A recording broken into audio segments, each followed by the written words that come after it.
Welcome to the Dawn Jarvis Show with Dawn Jarvis, the diverse nurse. And in this podcast, we will be talking about healthcare, self-care, diversity, careers, and well-being from a black woman's perspective. We're really happy that you're here.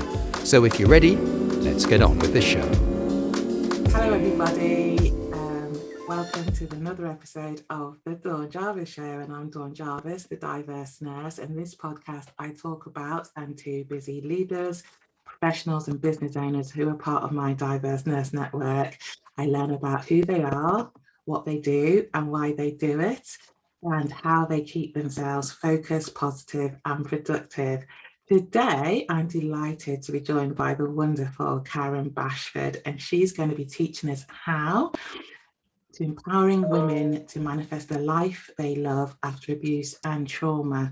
She is going to be sharing with us how we carry the energy of our ancestors, and we shouldn't let them influence our present, that our body communicates with us, and to avoid ill health, we should listen to it, and to take back our power. You are not a victim, you are a survivor. Karen, who is the manifesting lady, is on a mission to stop history repeating itself. After surviving 2 abusive relationships and losing her home and several life-threatening illnesses, Karen knows past lives and ancestral history, holding the keys to why many women are abused and traumatised. Karen, this sounds marvellous. Welcome to the show. It's so good to see you. How are you? I'm brilliant, and thank you, Dawn, for having me here. Thank you very much. My absolute pleasure. I'm really looking forward to this. So that is a pretty dramatic, I think, intro about, sort of past lives, abuse, marriages, illness. How did we get to here, and how did you become the manifesting lady? Wow. Well, I married at the age of 21 to a man I didn't want to marry. But I didn't have the courage to say no at the altar, or even the opportunity to speak to my parents about it, because there was this shame element kicking in and people were going to judge me. Mm-hmm. So I married him.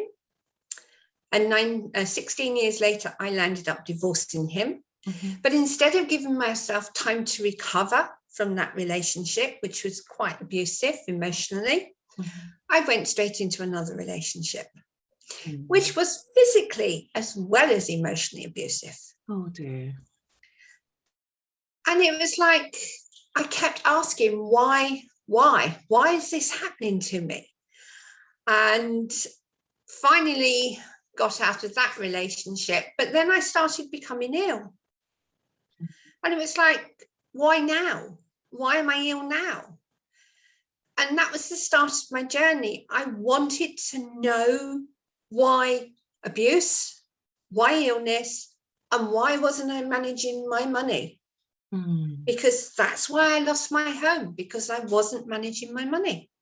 Mm. And it all come together in a powerful moment of, oh my God, it's what I think, it's what I feel, and it's how I behave. I see. That is really powerful, isn't it?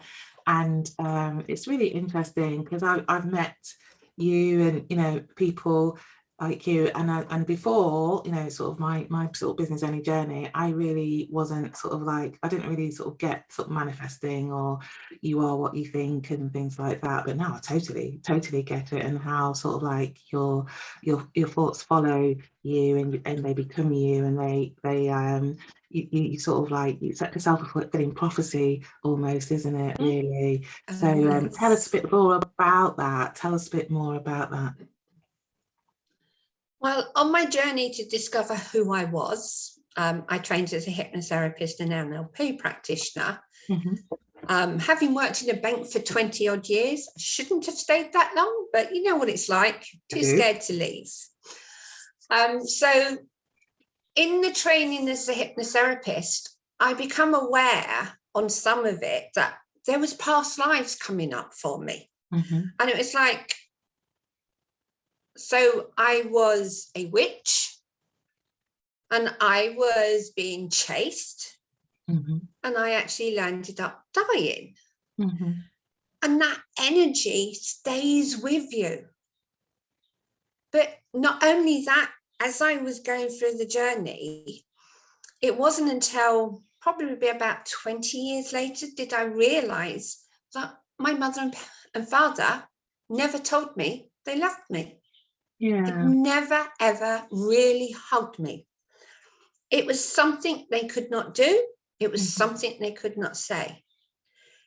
If you don't feel loved, if you don't believe you're loved because you haven't heard the words, you think you're not good enough, you think you're not lovable, and basically you carry that energy.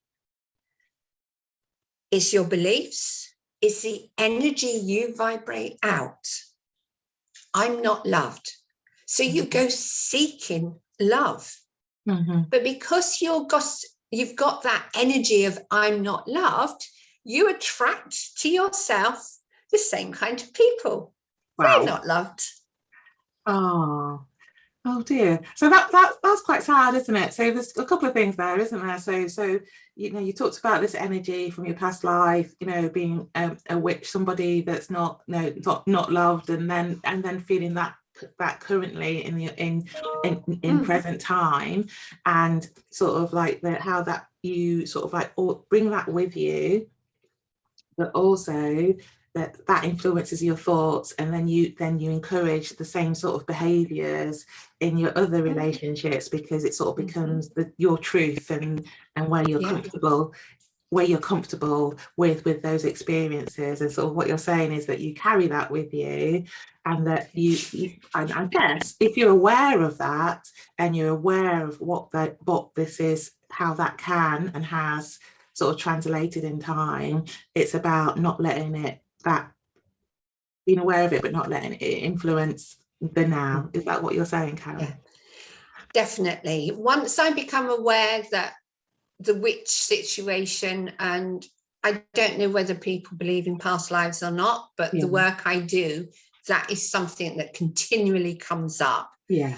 That energy of being a witch is one of not being accepted.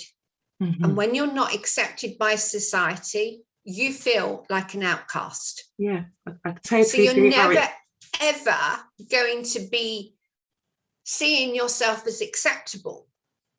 Yeah, I can see how that translates. Definitely explained it really well. Yeah. So that is going to influence your choice of people in your life for start off. So you're always trying to become acceptable for a start. Yeah. But if you don't feel loved, you naturally think everyone is going to reject you. Yeah, I get that. So you create that energy of rejection. So even if you bring somebody to you, you're automatically going to be looking, oh, they're going to reject me. They're not going to love me. So consequently, you create a scenario that causes yourself to reject that person, even if they're not rejecting you. You create that situation. Wow. What can you do about it, Karen?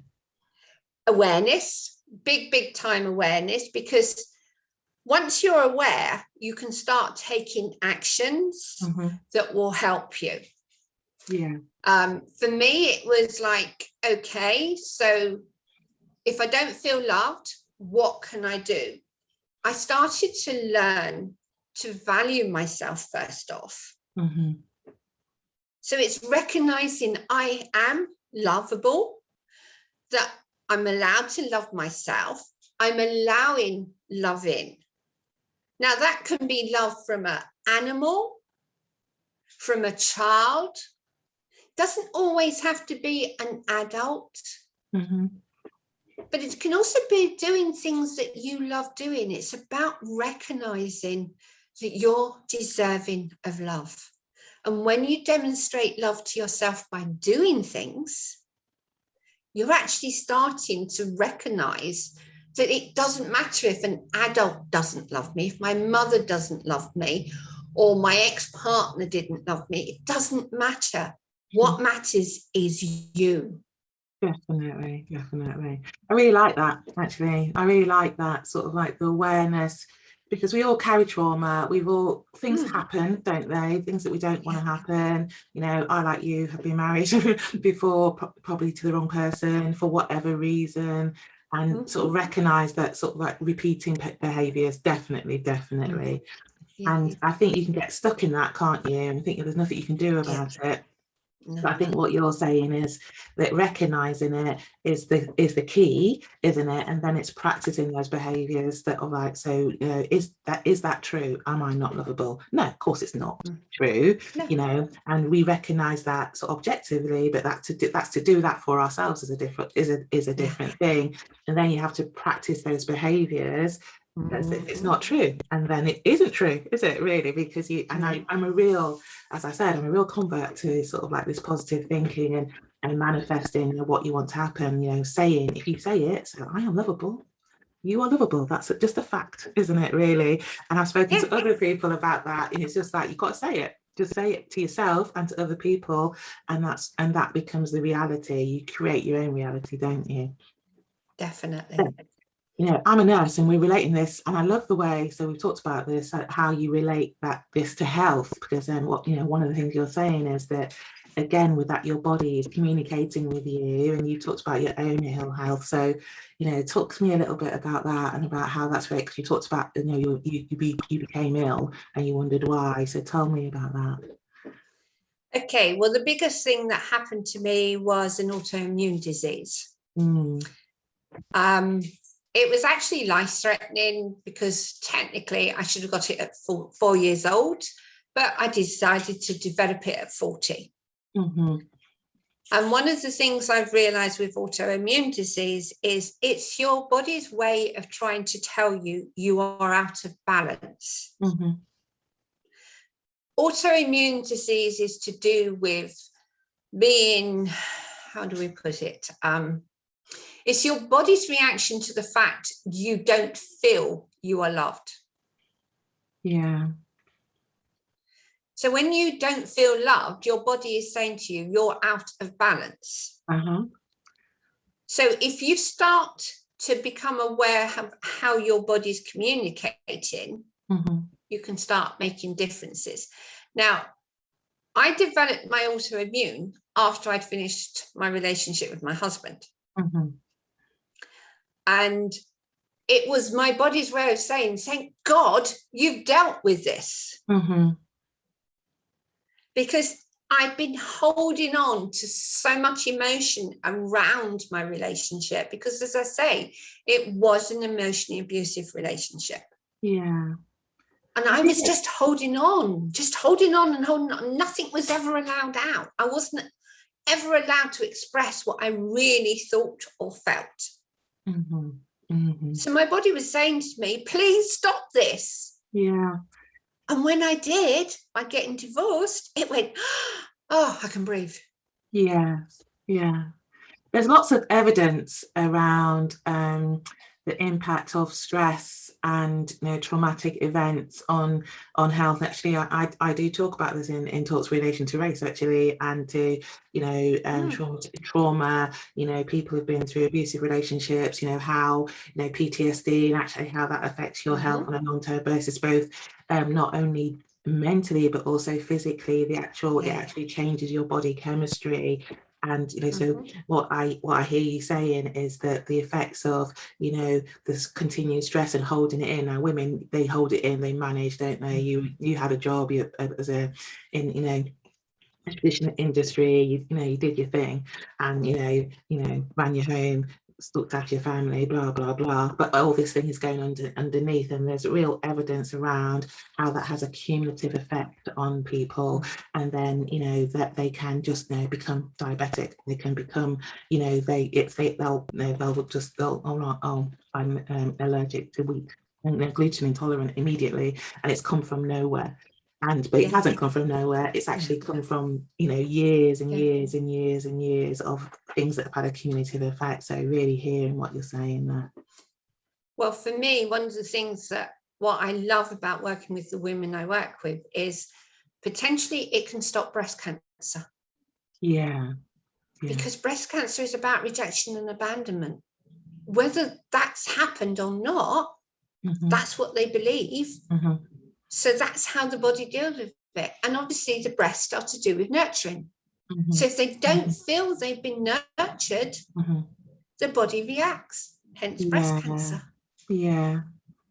It can, it can. And I think so some people, so I have to say, because I'm a nurse, that there are there are medical reasons, and studies and links and the reasons things happen, and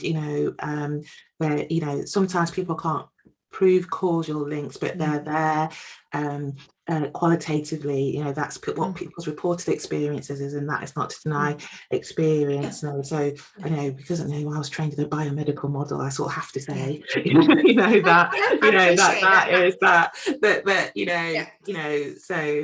I wouldn't want to listen to that, I'm stressed, I'm going to get breast cancer. So but definitely it's having that awareness that you need to take control of your emotions. And if you're holding on to emotions because you're not allowing yourself to say what you need to say, that's going to have an impact on your body in some way, shape or form. Definitely. Not saying it's going to create cancer or anything like that, far from it, but your body does communicate. But if you listen and deal with the little niggly things that come up, you can stop a lot of the ill health that will occur later on. And it is definitely true that there is a relationship between stress, trauma, PTSD, and physical ill health, however that comes across.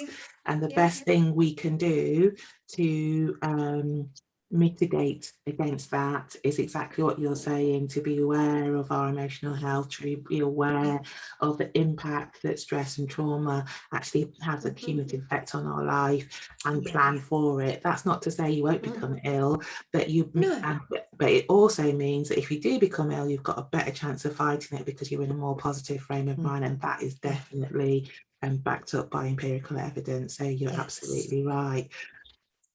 Also, with the people that you work with, you talk about taking back your power and not being a victim. And I love what you're saying about being a survivor. Tell us a little bit more about that, Karen. Okay. Well, to me, a victim means you're giving somebody else your power. Yeah. When you do that, you're actually stating, I'm not worth anything. Why should I bother with myself?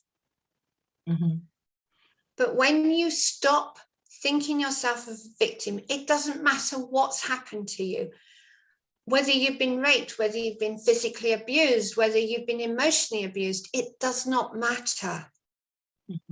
While you're stating you're a victim, or have anyone else say to you, oh, you're a victim of, you're not standing up to your own responsibility of your own well-being and your own ability to control what happens in your life. Because when you're saying you're a victim, you make yourself powerless. It's a bit like manifestation. You attract what you believe. And if you're on what you're feeling, so if you're feeling powerless, you'll attract more problems from feeling powerless. So regardless of what's happened, and I know for some women this is going to be very, very challenging because we like to stay within that feeling of being a victim because it means that we gain something from it in some way. But when you're prepared to step up and say, actually, it's happened, I can't change it. However, I can choose to learn from it, because we can always learn from something that's happened to us. And I'm choosing now to take that learning and empower myself with it rather than disempowering myself. Yeah, I hear what you're saying, but to counter that, what you acknowledged, that some people, I think they get stuck in that phase of their life, shall we say, that's the story that defines them. And I agree with you, and that some people get something from that. And I'll give you an example of what I mean by that is some people who are chronically ill they couldn't become institutionalized with a sort of chronic illness, and that's their life. So I used to work with people who were born with heart disease, and sometimes through the miracle of modern technology, they would have operations that would fix them. So they should be able to go and live a normal life, but it's actually very difficult having lived your whole life. So I used to work with them, some of them, and I work with babies too, but when they were sort of like going into early adulthood, but if you lived your whole life with a chronic illness and then somebody said you're cured, it's actually very difficult to move from that sort of lifestyle as I'm disabled to I'm not disabled and I can do anything that anybody else can do. So, and that's why the power of coaching and the sort of power of sort of communication and sort of like supporting people is really, really important, because I think when people feel themselves as victims, in inverted commas, that you actually need support to actually move from one place to another, don't you? So, so I understand, we've all had things that happen. You think, God, that was not a good thing. It was a really bad thing that happened to me. I think the key is it doesn't define you. And I like to say, what can we do? Which is what you're saying about taking back your power. Yes, this terrible thing happened to you. Yes, you've had this terrible experience. Yes, this person was awful to you. But what can you do? Where's your power? Where can you move forward? I think that's what you're saying, isn't it, Karen? Yeah. Yes, definitely. Because I think, it's really easy to stay in that place, and believe me, I've done it loads of times. But I think we've all done it. It's not exclusive to anyone. I don't actually think it's exclusive to women either. I think, we sort of like, oh, they did this to me. You know what I mean? But, that is true and has to be acknowledged. And I think it's important, to acknowledge, what people's experiences are, but in moving forward, it's always important to think, so that's a terrible thing did happen to you, or is happening to you, or is continuing to happen to you. What can or can't we do about it? What power do we have, and what power don't we have? And that sort of is a more positive moving forward relationship rather than getting stuck. And I think that's what the issue can be. So, yes, definitely. Okay, Karen, you wrote a book as well, haven't you? You've sort of like, so you've done all this work, you work with people around this, and you've written a book. Tell us a bit more about your book. Well, it's How to Be Imperfectly Perfect. The people who are listening, Karen is holding it up and it looks lovely. Thank you. It's very much about taking you back to who you truly are. What happens, unfortunately, we're born and we start taking on the energy of our ancestors, we take on the energy of our parents and the people around us, and then we start listening to things that we're told, no, you can't do that, or why are you doing that, and things like that. And that has an impact on us. So the book is very much about my journey to now, but also it gives hints, tips, exercises, and examples of how it's possible to change your life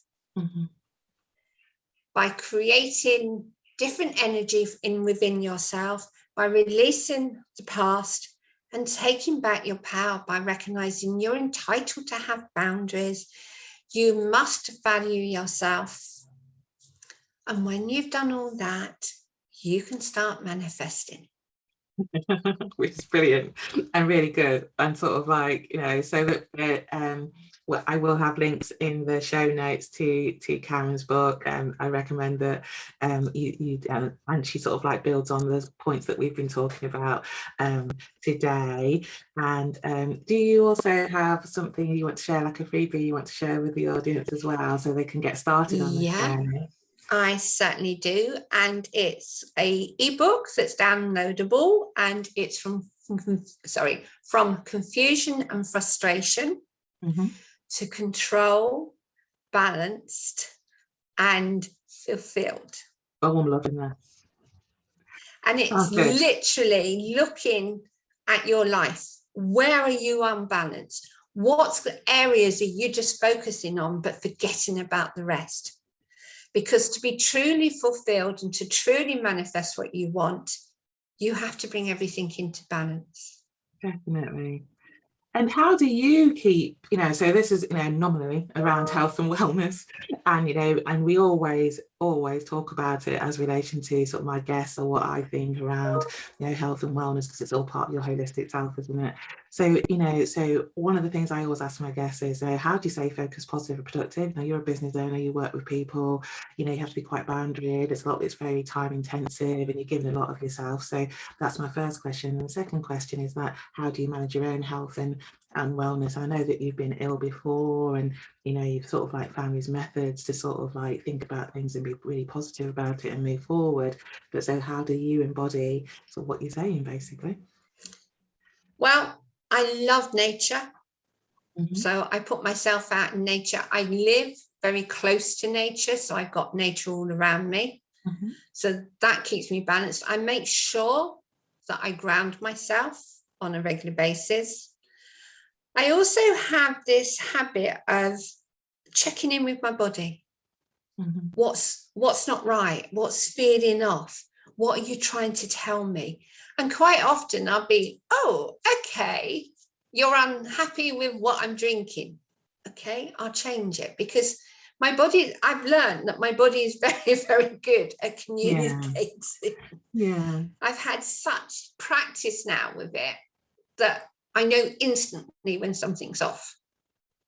Brilliant. I also have a tendency to ask, which might seem strange, but as I go to bed of an evening, I acknowledge the kind of day I've had, I acknowledge the emotions that have come up and such, but I also ask when I go to bed to receive guidance for what I need to know to keep myself healthy.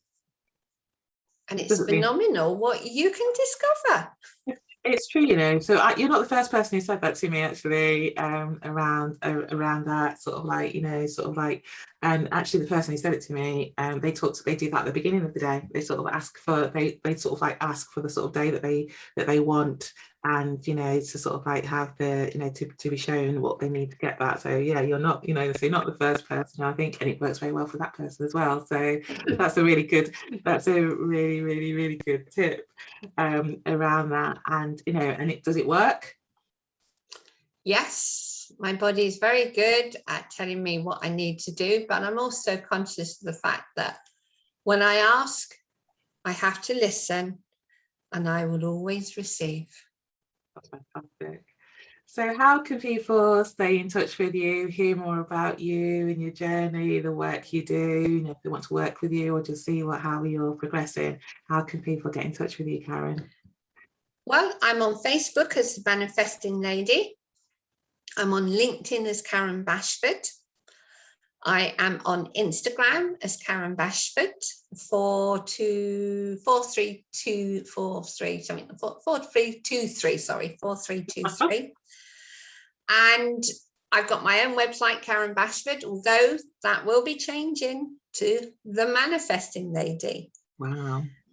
Because it's about supporting clients. And if you would like to know how I could work with you, you can book a call with me at karenbashford.com, and we can have a 30-minute chat, no obligation, just to ascertain where you are, where you want to go, and what might be stopping you from getting there.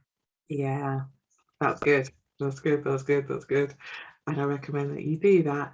So we're coming towards the end of the show, Karen. It's been absolutely wonderful, fascinating, seeing your perspective on the world and sort of how that you've managed your life, basically, and your own journey. Is there one tip that, or nugget that you want to share with the audience as we close the show? You are powerful beyond belief if you choose to take the mantle up and run with it. That's really good. I'm loving that. And so true. And that's I think all of us, that we want to sort of empower people to get them to be the best selves, to be where they want to be. And that's really, really, really good advice. Thank you, Karen. It's been an absolute pleasure to have you on the show. And I know I'll see you again soon, because we're connected in lots of ways. So that's it for the Dawn Jarvis show. Thank you so much for joining us and spending your time with us. If you like what you hear, like, subscribe, share the show, and it's also really good to hear your comments on what we've talked about in whatever format you see the show. Okay, take care. Bye-bye.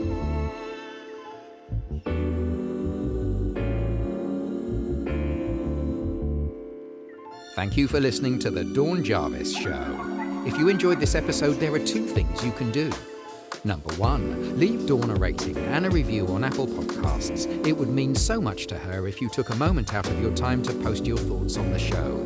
It will help Dawn reach so many more people and help them with their well-being. Number 2, subscribe to Dawn's email list, the Diverse Nurse Digest, using the link in the show notes. Until the next time, thank you and goodbye.